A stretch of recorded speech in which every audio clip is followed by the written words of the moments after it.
Awesome. All right. Welcome, everyone. So where we're going to be picking up today, we're diving into the 10th step. And we'll go through the book. So if you have it to hand, we'll be picking up on page 84.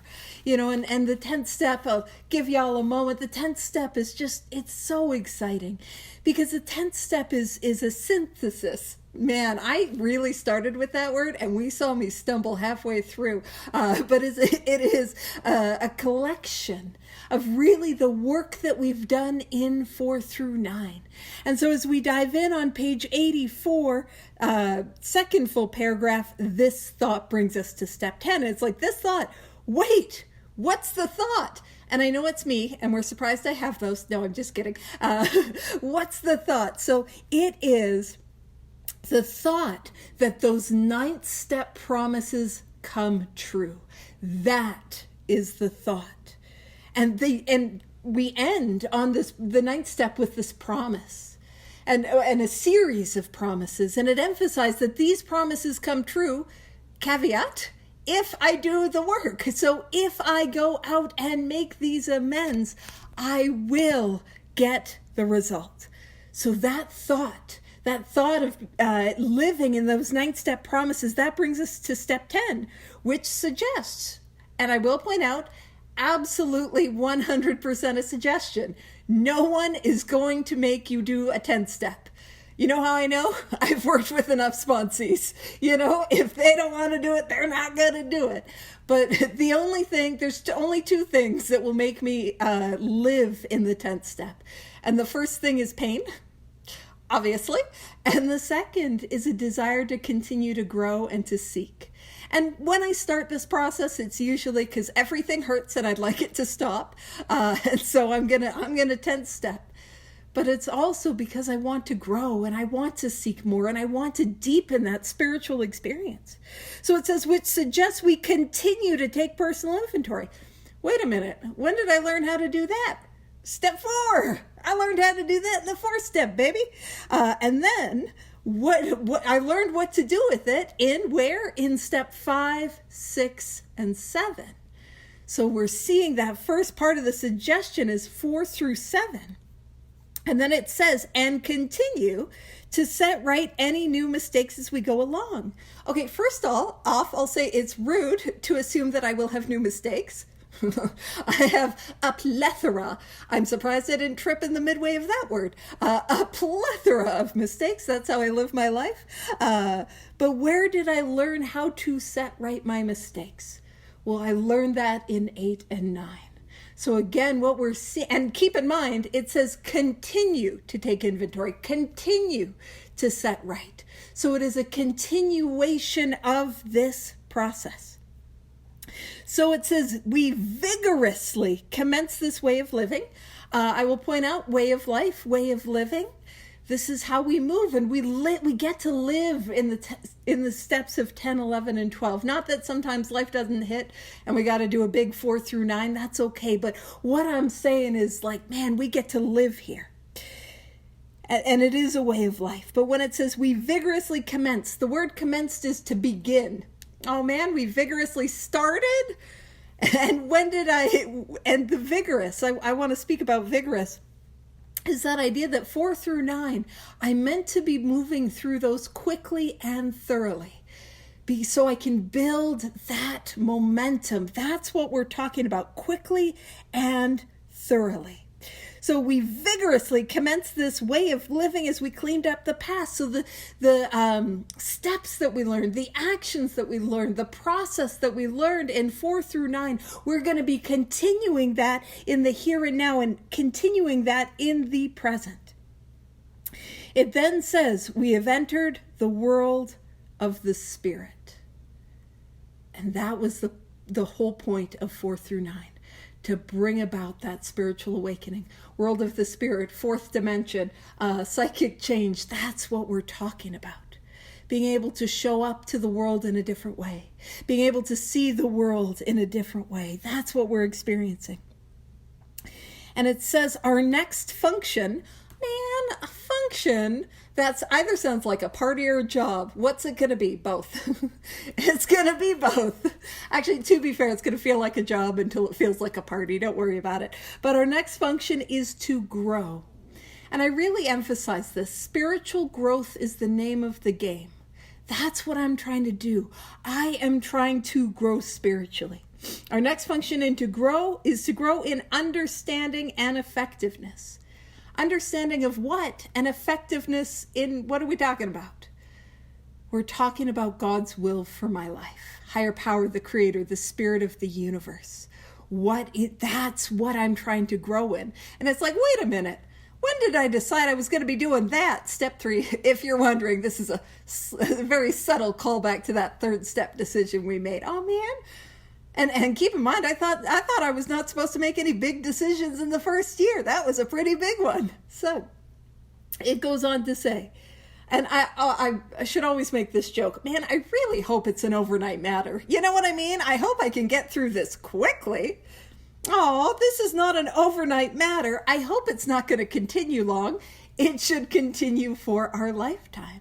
And it makes sense. It makes sense if I find something that works. If I find something that allows me to awaken spiritually, that allows me to live in the present moment, that allows me to live free, that allows me to be kinder, gentler, more patient, compassionate, understanding, not that I talk about that best version of ourselves, and I use that sort of as a shorthand because there is no final destination on that. You know what I mean? But we get to grow into who we always wanted to be, but never thought I could be. That. And it's like, why would I then stop? You know what I mean? And not you guys would never, but it's not uncommon to experience sobriety a little like bumper bowling. If you've ever taken a little one, and I've never played bumper bowling, but where you go to a bowling alley and then it's for the kids, so they put the bumpers in the gutter, so you can't get a gutter ball. There's a lot of times that's what I want to do is I want to coast. And I want to coast until, I hit the bumper. And then, okay, I'm going to do a little bit. And then I'm going to coast. And, oh no, I hit the bumper again. And what I will say is there are people who are given a lot of grace to coast. And there are people who are given a lot of grace in their bumps, in their bumpers. There are people that have that ability. But then there are those of us who don't. And I don't always know which one I am. I usually think, no, I've got grace, and it's bump, bump, bump, bump. And that complacency is can be really dangerous for somebody like me. But also complacency, man, I'm not growing. I'm not seeking. I'm not having new experiences. And I'd like to do that. So it says this is not an overnight matter. It should continue for our lifetime. Now, this is the first direction in step 10. It says continue to watch for selfishness, dishonesty, resentment, and fear. And I'll be sharing the screen a little bit, and I'll do it a little back and forth.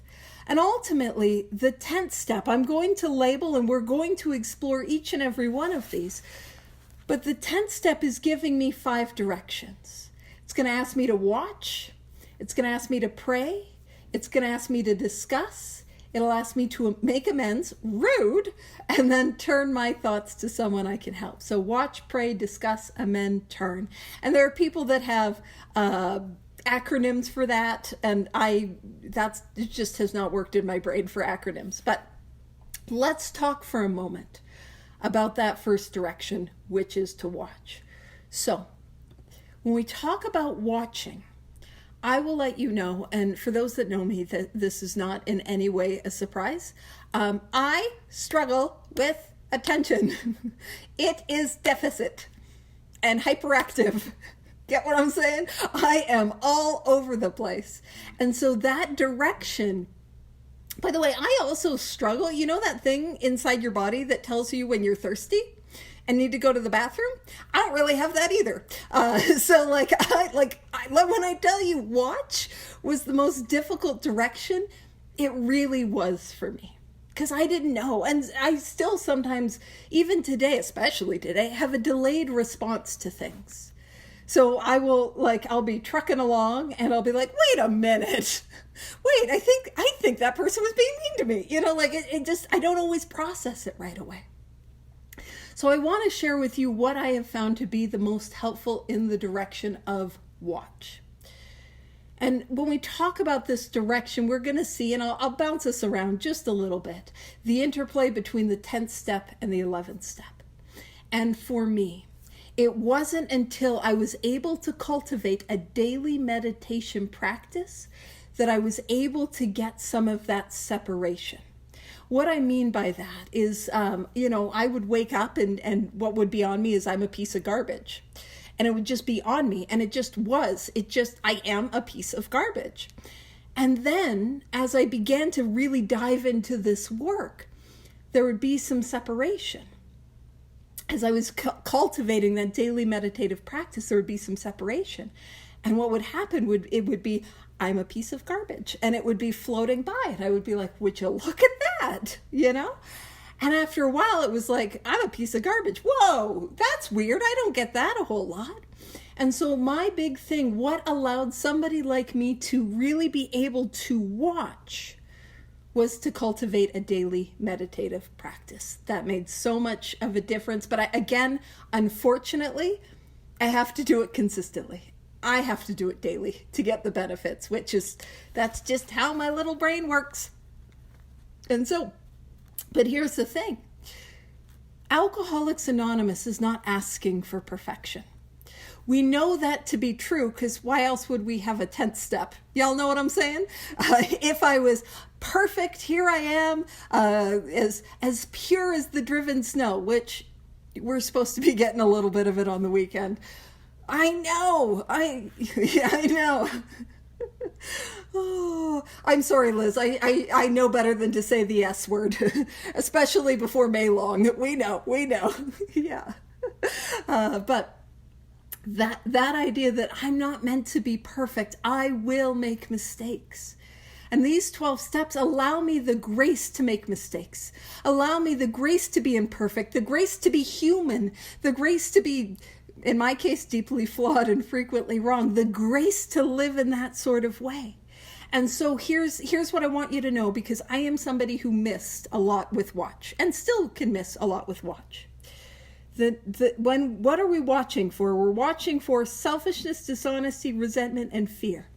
Now let's have a look. We're going to flip the page and go to page 86. And we're diving into the 11th step. Now, this is the evening review directions, and these are the directions, first paragraph 86, when we retire at night. I'll let you know it doesn't matter when you do it, but that might be a next week conversation. When we retire at night, we constructively review our day. And what are we looking for as we review our day? Was I, and I know it says were we, but that's how my brain's working today, was I resentful, selfish, dishonest, or afraid? And you see, the evening review is that little safety net that allows me to catch things when I miss them in the 10th step. And so if I miss them as I go throughout my day, I get to catch them in the evening review. So I don't have to live in them. So I don't have to take them back or take them into the next day and so on and so forth. So going back to page 84. All right, so what we're going to watch for is selfishness, dishonesty, resentment, and fear. And I've worked with people who, like myself, sort of struggle with knowing what is that like? Like, how do I notice these things? Like, what I mean by that is, how do I know if I'm resentful? And some people are just like, oh, what a silly thing to ask. Of course I know when I'm resentful. I can tell I got a resentment. Some of us don't have that, it's not an easy click. It's not that sort of thing. So if I'm wondering if I'm resentful, I can have a look at what are my thoughts doing. Are my thoughts playing the same story about something that happened over and over and over again? That is a sign I might have a resentment. Also, in a physiological sense, I can look for indicators in my body. Is my face flushed because I'm angry? Is my heart beating? Do I have muscle tension because somebody's going to get it? we use our words, and that can help me know if I have a resentment.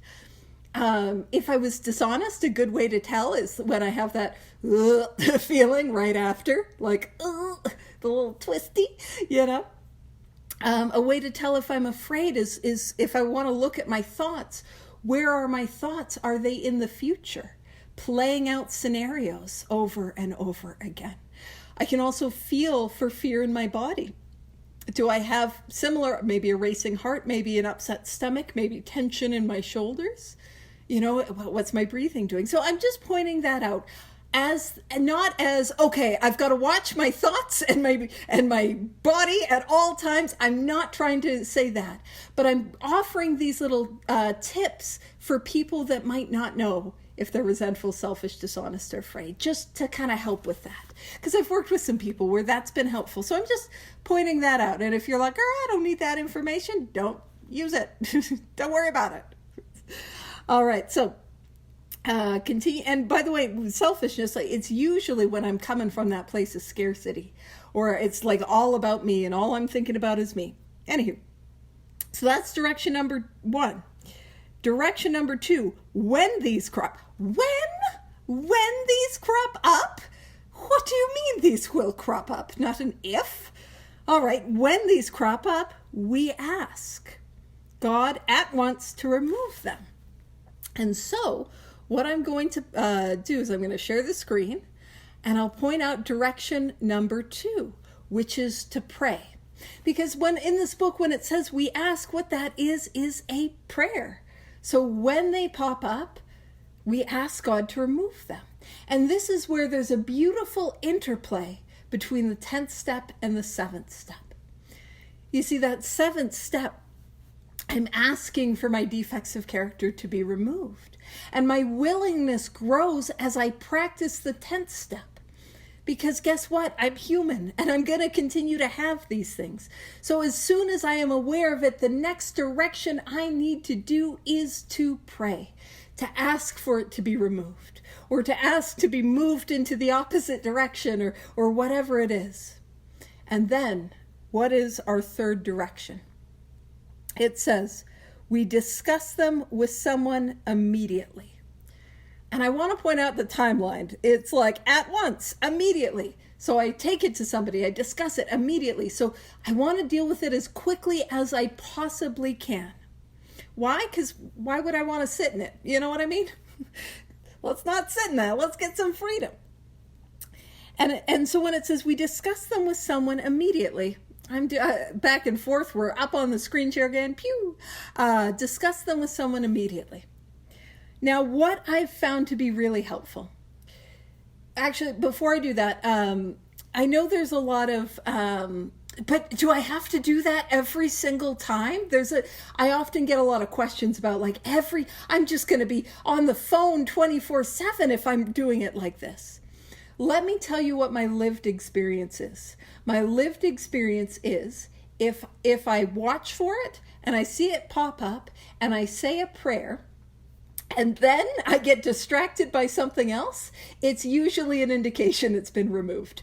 But if those directions mirror what it tells us to do in the 11th step as we go throughout our day, where it says we pause when agitated or doubtful and ask for the right thought or action. So that idea of if I pause and I pray and it's gone, I'm probably just then doing something else. But if I'm finding I'm churning it over, I'm finding I'm overthinking it, I'm finding I'm sort of debating as to whether or not I should do a 10th step, that's an indication to do a 10th step. So when we say discuss it with someone immediately, what I want you to know is 2026, we got options. We got options to discuss it with someone. So we can absolutely pick up the phone and call someone. But I know for many people that is not an easy thing to do. So one of the things that is also helpful is I can text, I can voice to text, I can leave a voice note or a voice memo. And those voice notes and voice memos, that's so helpful because I can do it verbally and then the person can respond at their convenience. And so it's not this like, I'm going to call people and they're going to reject me. I'm not living in that sort of fear and overwhelm, and I can just do a 10 step and take it to someone. Now, when we discuss it with someone, what I'll let you know is I have not found it helpful to say, hey, I'm really angry at so-and-so, or I'm really afraid of such and such, and just trying to talk about it. What I have found to be helpful, both in sharing and receiving 10 steps, is to verbally take it through the columns. You see, if the columns are able to get me freedom from things I never thought possible, why would I stop doing them? Why wouldn't I use them at this point? And it also helps the conversation to be productive. I'm somebody where I typically don't find venting. I definitely don't find it helpful to listen to venting because I'm somebody that I've been taken hostage on the phone too long for that's who I am my whole life, is people will just take me on the phone and I didn't have the gumption to hang up. So I don't find that helpful, but I didn't find it helpful for me as well. And there is some need to explain the problem. But if I take it verbally through the columns, so what that looks like is if I have a resentment, I verbally take it through the resentment columns. If I have a fear, I verbally take it through the fear columns. If I notice I have selfishness, what I can do is I can either take it through the sex inventory columns, or I can just talk about what I should have done instead and what I can do to make it right. Similarly with dishonesty, I can get honest, and if there's further action, we can talk about it. So that's how I utilize the discuss. And then to save me from taking down and putting back up the screen share, the next direction number 4. So it says we discuss them with someone immediately, and this is direction number 4. Make amends quickly if we've harmed someone. And I will let you know what is it? Crow. When you got to eat crow, it's best to have it warm. Humble pie. I'd rather not have stale leftovers for that. It is the best to try to clean it up as soon as we can. And that's also been my experience, and my experience when I felt like, I was a little unsure whether or not I caused harm. Clean it up as quickly as possible. And the more I make that a habit, man, the easier it is to do, I promise. So I make amends quickly if I have caused any harm. Now, this is direction number 5, is to turn. It says, then we resolutely turn our thoughts to someone we can help. So we're turning our thoughts to someone we can help. And there's a number of ways we can do this. So one of the ways I can turn my thoughts to someone I can help is I can, say a prayer for somebody that I know that's hurting or struggling. Or, focus on who's in front of me. Who is in front of me that I can be of service to, that I can be kind to, that I can send some love to. And one of the most powerful things that I've found is to send a little message. I went through a period where I really love seeking in step 11. I'm a spiritual seeker, and I was doing like a religious holiday. I'm not religious, but I'm seeking, I think it's fun. And part of it was to find different ways to be of service. And one of the things that came to me was why don't I reach out to people I wouldn't normally reach out to, and let them know that they're loved. Let them know if they were 12-step or, spiritual people, I'd let them know, hey, just wanted you to know you're God's absolute favorite, or I'd let them know AA's a better place because you're a part of it. Just those little messages, and how helpful it is to get out of self by letting somebody know that they're loved, letting somebody know that you're thinking of them, reaching out to somebody in that way. And, when I was able to do that more, I can't tell you how powerful it was. How many times when I'm saying hey, I'm just sending you a little note to let you know you're God's favorite. I think that's fun. I love being you're God's favorite. Or the world, just to say these kind things, or these genuine compliments. I really appreciate just who you are as a person, those sorts of things. And I can't tell you how often the text back would be, how did you know I needed to hear that today? How often it would be like, wow, the timing on this is incredible. You know, like I remember this lovely gentleman. I reached out to him, hadn't seen him or spoken to him in a couple of years, you know. And I reached out. I was like, hey, just wanted you to know that the world's a better place because you're in it. And what he said to me was, nobody had ever said that to me before.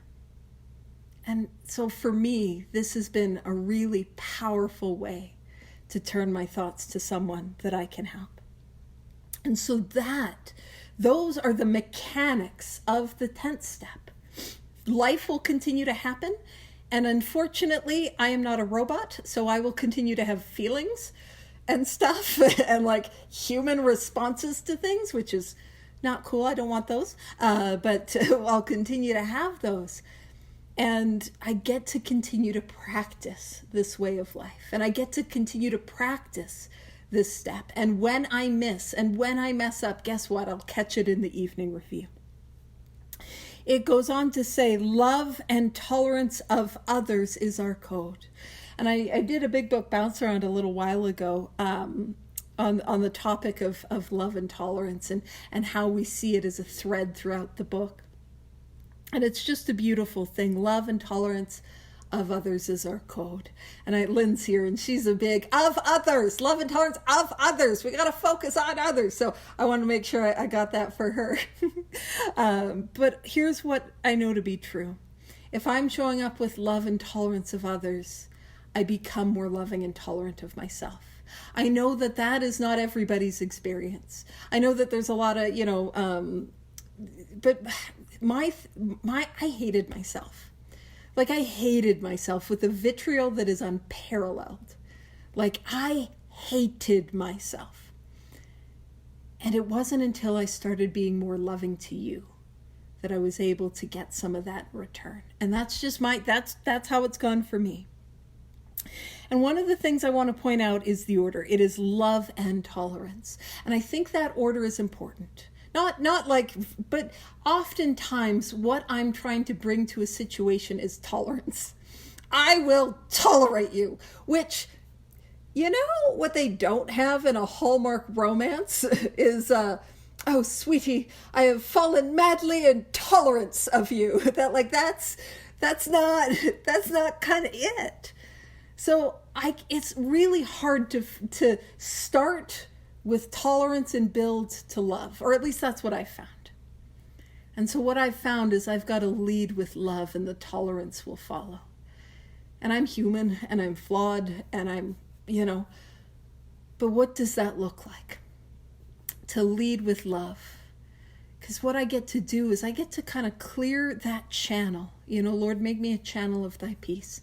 I get to clear that channel and let that unconditional love flow through me. And when I can do that, how could I not have tolerance, And I don't think it's a compliment, but every sponsee I've ever worked with has been like, oh, you're so patient, and I'm like, I don't know if that's as good a thing as you think it is, but that idea that what comes, the result of that is a patience that is probably not my own, and a care that is not my own, an understanding that is not my own. And so what follows love and tolerance of others is our code. And sometimes I like to be a little cheeky and be like, even in traffic, because it's real easy to be loving and tolerant in a meeting. And then it gets a little bit harder at a business meeting, and then a little bit harder in traffic, and then a little bit harder than that with the in-laws. I know you guys can't relate. You're just spiritual giants wherever you go. But love and tolerance of others is our code. And following that, what we have is what is known as the 10th step promises. And these promises, I know the step 9 promises, they get all the play. They get all the airtime. Everyone's like, oh, 9 step promises. But listen, if you have been struggling, if you have been relapsing, if the obsession to drink has been on you, what I want you to know is these are the promises that will have immediate hope for you. But just like the 9th step promises, or the 5th step, or the, whatever promises, they come true when I'm at this step and actively working this step So it doesn't happen out of like nowhere. It happens as the result of the action. And these are the 10-step promises. And we have ceased fighting anything or anyone, even alcohol. The fight is over. It's over. You know, I know that people like talk about like alcoholism. It's like drinking again. It's getting back in the ring with Mike Tyson. You know, the fight's over. It's done. I don't need to get back in the ring. Ding, ding, ding. I didn't win, you know. So the fight is over. And how beautiful it is when we are able to live life where we're not fighting. Not fighting life. Not saying that there aren't things that aren't important to us. Not saying that we're not advocating for things that are important. But that it's like what I mean by this, it is a flow with as opposed to a resistance towards. What I mean is a lot of times it can be hard to be like, I'm really against that, and to live in that adversarial oppositional way, even if it's the thing we're against isn't a good thing, you know? What I found to be more helpful is I'm really for the opposite, to be really for, you know? So it says, for by this time sanity will have returned. And the sanity that we are specifically talking about is the obsession of the mind is removed. That is what we're talking about. It says we will seldom be interested in liquor. We're rarely even thinking about it. And then it says, if tempted, we recoil from it as from a hot flame. And I love that. Yes, absolutely. If you're writing in your book today, you can make a little note to see page 24. Because it's a beautiful juxtaposition of the situation. See, on page 24, in the chapter, There is a Solution, we're talking about the obsession of the mind. And to have alcoholism, we have this obsessive thought that I have when I am sober that takes me back again and again to the first drink, despite the fact that it is ruining my life, and despite the fact that all evidence says, like, girl, don't pick up a drink. And I pick it up. And so on page 24, where we're going to start is the second full paragraph right after the italics, where it says, the almost certain consequences of taking even a glass of beer do not crowd into the mind to deter us. If these thoughts occur, they're hazy and readily supplanted. That just means replaced with the old threadbare idea. Threadbare is worn out. We've done this again and again and again. That this time we shall handle ourselves like other people. And this is the line. There is a complete failure of the kind of defense that keeps one from putting his hand on a hot stove. Is that my experience? Did I continue to put my hand on that hot stove even though I knew it was hot? It goes on to say the alcoholic may say to himself in the most casual way, it won't burn me this time, so here's how. Or perhaps he doesn't think at all. How often have some of us begun to drink in this nonchalant way, and after the third or the fourth pounded on the bar and said to ourselves, for God's sakes, how did I ever get started again? Only to have that thought supplanted, replaced by, well, I'll stop with the sixth drink, or what's the use anyhow? And I'm a what's the use anyhow sort of gal.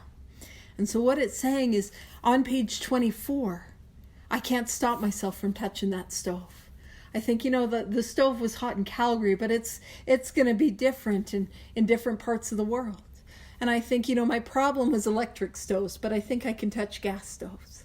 And I think, what? It has been a long kind of winter type season here in Calgary. Like I could use a little bit of warmth. I'm just going to touch it for a moment. It looks like if you're feeling the way that I was feeling, if you went through the life that I went through, you'd have to touch the hot stove too. And I touch it again and again and again. And the baffling feature of alcoholism is I cannot stop myself from touching the hot stove. I want to stop. I need to stop, but I find that I cannot stop. And so the hope is in step 10, page 84, very bottom. It says, we recoil from it as from a hot flame. At this point, I know the stove is hot. I don't want to touch it. I'm okay. That is freedom. That is freedom. And it says we react sanely and normally because we don't have Touching Stove Anonymous. That's not a 12. We got a lot of 12-step fellowships. We don't have treatment centers or sober living homes that only have microwaves. You know what I mean? Like we don't have that. And it says we react sanely and normally, and that is a sane and normal reaction. We will see that our new attitude, we react sanely and normally, and we will find that this has happened automatically. And that's what's powerful. You see, I take the action and the result happens to me. And all the time that I tried to just not think about it, just don't drink, just, white knuckle, and it's gone. It's gone. It happened automatically. Again, it didn't happen out of thin air. What happened is I took a course of action and the result happened to me. And that is powerful. It says we will see that our new attitude toward liquor has been given us without any thought or effort on our part. It just comes. It just comes. This is the result of taking actions. Like I'm not against alcohol anymore. I'm not fighting it. But what am I after? I'm after a spiritual experience. I'm for deepening that connection, and it falls away. And I remember working with someone, and we were at a meeting, and we were reading this part of the book, and the gentleman who was my sponsor was talking about that moment where, the obsession was gone. And I remember her response crying because she'd been in and out for over 30 years and not really taken the action, not done the steps. And for the first time, it was gone. It was gone. That's what we get to experience. So it says, we will see that our new attitude toward liquor has been given us without any thought or effort on our part. It just comes. That is the miracle of it. And I want to talk about that word miracle, because what happens here is miraculous. For an alcoholic to get sober is nothing less than a miracle. And a miracle is really, now, I don't know if I got this definition from somewhere. I might have, but I forgot where. So I apologize if I'm not citing my sources. But a miracle is an interruption to the natural course of events. To have alcoholism, as it is defined in this book, the natural course of events for an alcoholic is continue to relapse, to continue to drink, to continue, and for that to stop, and for the obsession to be gone.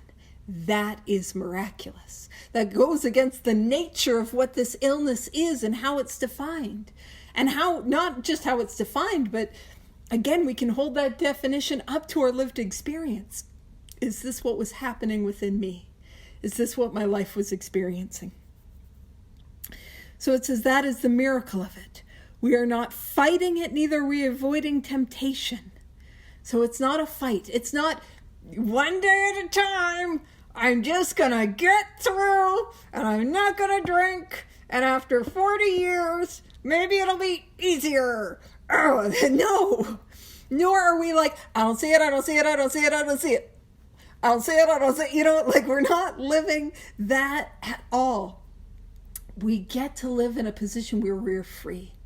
We don't have to avoid people, places, and things at this point in recovery, which is good news because I am a person and I am in a place and you guys are people.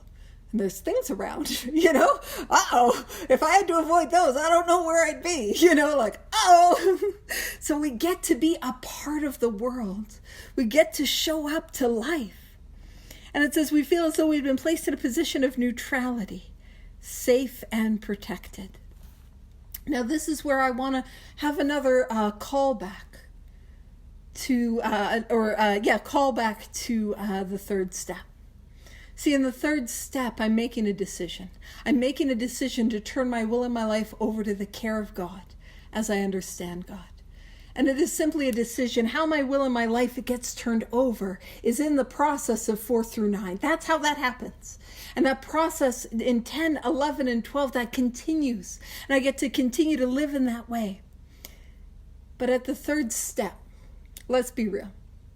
I do not know if my will and my life will be cared for. I don't know that. The third step is a leap of faith. I don't think anything good could come from a fifth step. Do you know what I mean?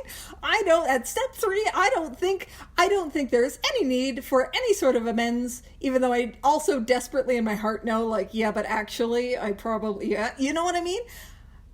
I do not know if my will and my life will be cared for.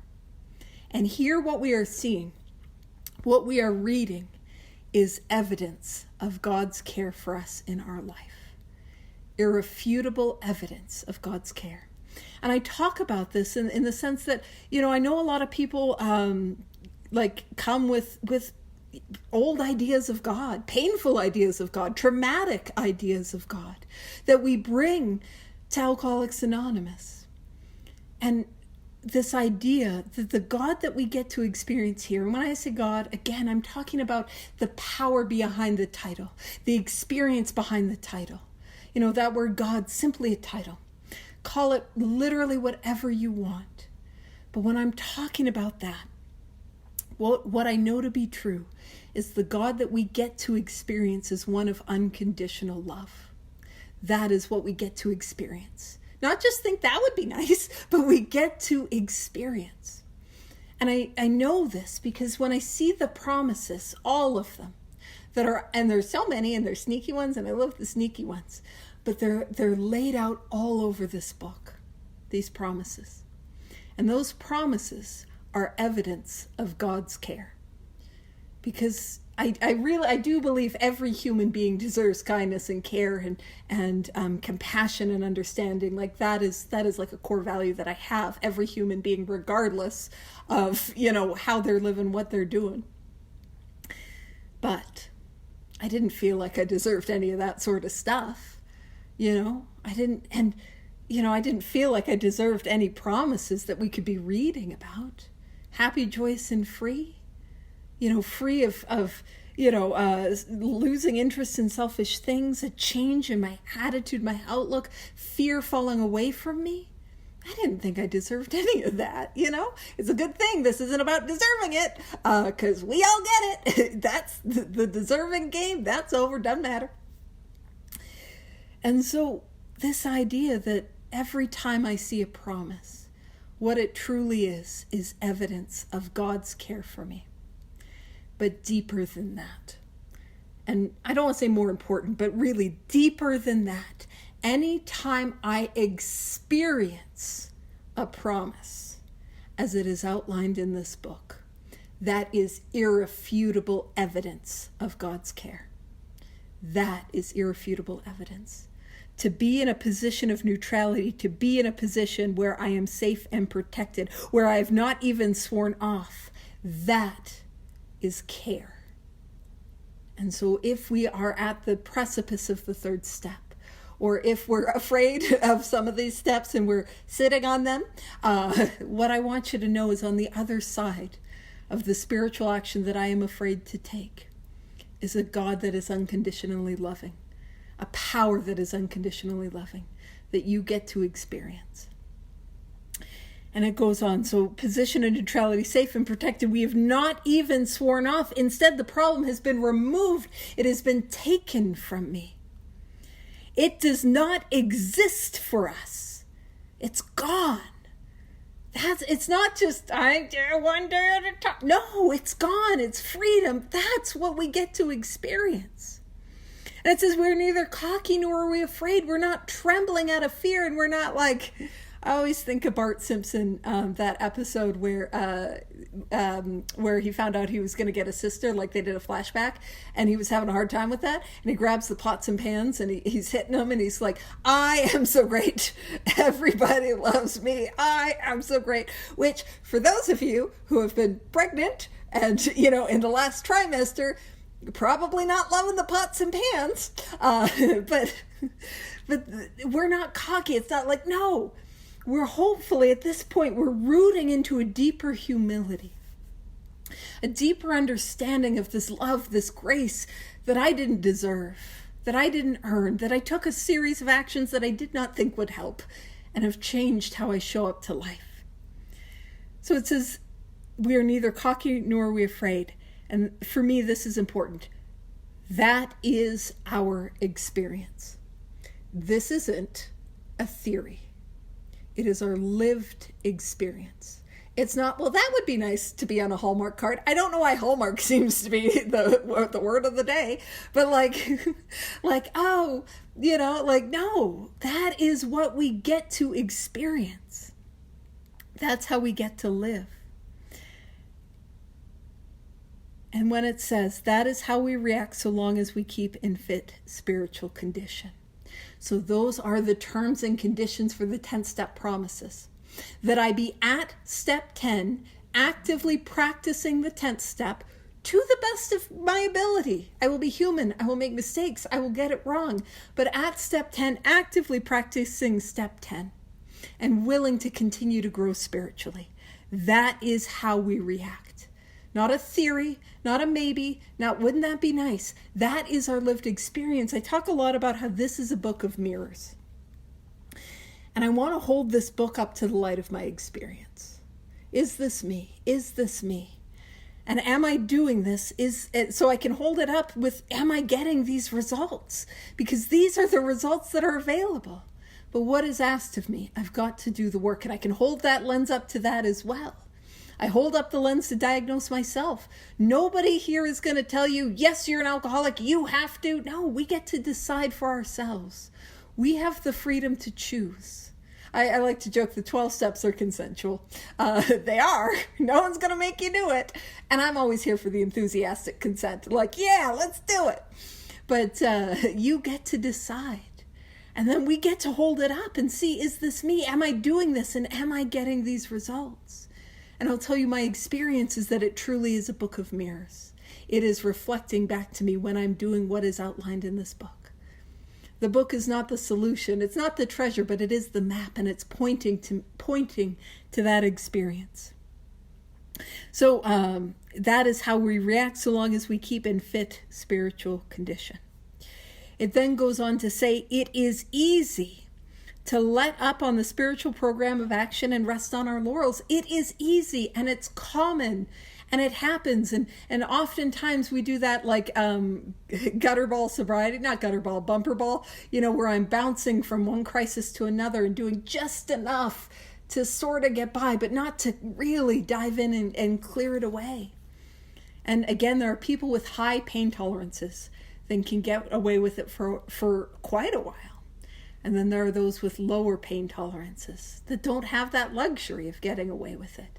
But also, I just want to point out, if I'm just bouncing from crisis to crisis to crisis, I'm not living in freedom. I'm living in perpetual crisis. And that's not a fun time. But it is human, and it is human to get complacent. And that's not just a 12-step AA thing. Ask anyone who has gone to the gym. And I should not have mentioned it, but it did say fit spiritual condition. It can be hard. It's hard to build a routine. It's hard to maintain a routine. And there are some of us where it's harder than others, and some where it's easier. But, for one reason or another, we get complacent. And this is a warning. We are headed for trouble if we do, for alcohol is a subtle foe. We are not cured of alcoholism. When we talk about being recovered, to be a recovered alcoholic is to live in these 10-step promises. But I'm not cured. For somebody like me, I won't have the opportunity to safely drink again. And what I've found to be true for me is I don't have the opportunity to be safely not living this way of life. You know what I mean? And I can coast. You guys. And I can get quite suicidal for a very long time before we reach a breaking point. But we don't need to do that. You know what I mean? Let's not coast. So it says, we're not cured of alcoholism. What we really have is a daily reprieve contingent on the maintenance of our spiritual condition. So that daily reprieve, the word reprieve, the most powerful definition that I found is a reprieve is a stay of execution. And I find that powerful because I imagine, somebody like me, it's like I was living on death row and I didn't even know it. And imagine death row and you get marched down to the execution chamber and maybe strapped on in. And at the 11th hour, that red phone that's on the wall, it rings. And who is it? It's the governor giving a stay of execution. No, you get to live. But what I want to point out is this daily reprieve is contingent on what? The maintenance of my spiritual condition. It is, and that's good news and bad news. The good news is it's not contingent on my spiritual condition, which means it is not contingent on how I feel, which is good news. The bad news and also the good news is it is contingent on the maintenance therein, the actions that I'm taking. Because I can't always control how I feel, but I can control the spiritual actions that I take on a daily basis. And I ask myself, am I maintaining that spiritual condition? Am I growing that spiritual condition? Am I putting action into this? And because, again, for me, spiritual growth is the name of the game. How am I growing spiritually? Am I growing spiritually? And if you're wondering, but how do we grow spiritually? The 12 steps. And 10, 11, 12 give us this outline to live on a daily basis. And then we can sprinkle in some fun stuff, I always joke, because we'll talk when we get to step 11, but I always I love seeking spiritually. And this is a joke I've been telling lately, and it's so stupid, where it's like, after I take this course of action, that's when I can get all the crystals I want, as long as it's not meth, not crystal meth, not that crystal. It's my stupidest joke. But it truly is, once I did those other spiritual practices that I might be interested in, that's when they really took meaning. That's when they really took hold. That's when they really had teeth, because everything came aligned. And that's also how I know it's healthy spirituality. If it's healthy spirituality, you'll find it in all these different things, that kindness, love, caring for others. You know what I mean? And we just get to grow. And for me, that's something that I love. I love growing. I love seeking. And it goes on to say every day. Oh man, every day is a day when we must, little musty, open a window, carry the vision of God's will into all our activities. So carry that vision. What is God's will for me? And I know sometimes it's a little confusing, and sometimes we're a little unsure. But I talk about this a lot. I feel in my experience, and if yours is different, you're right, I'm wrong. But in my experience, what God's will for me is in my life is truly, that more about the posture of my heart. Do you know what I mean? When I say the posture of my heart, it's more whether it's should I take the job or not take the job? Nobody's offering me a job. Should I get into the relationship? No, I'm good. When it's those what action do I take? I don't know if God is necessarily as concerned with the action that I take with how I take the action. Am I leading with love? Am I leading with kindness? Am I leading with honesty? Is that how I'm showing up? And that's at least what it is. It is for me. So every day is a day when we must carry the vision of God's will into our activities. And we can get a vision for that on a daily basis in the morning practice. We can build that and grow that and seek that. And there's some really cool things that we can do. And then it says, how can I best serve thee? Thy will, not mine, be done. And that is what I like to call the 10th step prayer. Y'all know we had a prayer in step 10. It's sneaky, but it's there. And to be fair, what I will say is that it does mirror one of the 11th step prayers. At the end of the 11th step on page 88, it says, thy will be done, which is very, very similar. And so we're talking about how do we live this as a way of life. And it says, these are thoughts which must go with us constantly. And I do that with a meditative practice. I do that with a prayer practice. And it says we can exercise our willpower along this line all we wish. It is the proper use of the will. I am a human being who I genuinely have, I really think I have a tremendous amount of willpower. I will show, I don't know if you guys, my health has been so bad.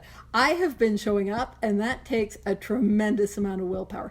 There was a time in my life I had abs, not recently though, and it takes willpower to have one of those or a set of those. You know, I have willpower, and man, we all know what it's like to be hung over, and we have to get up for work. Oh man, that takes willpower. So we have willpower. Absolutely, we have willpower. But what I found in my life was that willpower could not keep me away from that first drink. It wasn't sufficient. But where I get to use my willpower is in taking these actions on a daily basis. It takes willpower to practice the 10th step. And we'll talk about next week the willpower it can take to get into the 11th step and to practice that. So with that, I will I'll wrap it on up, and I'll stop the recording.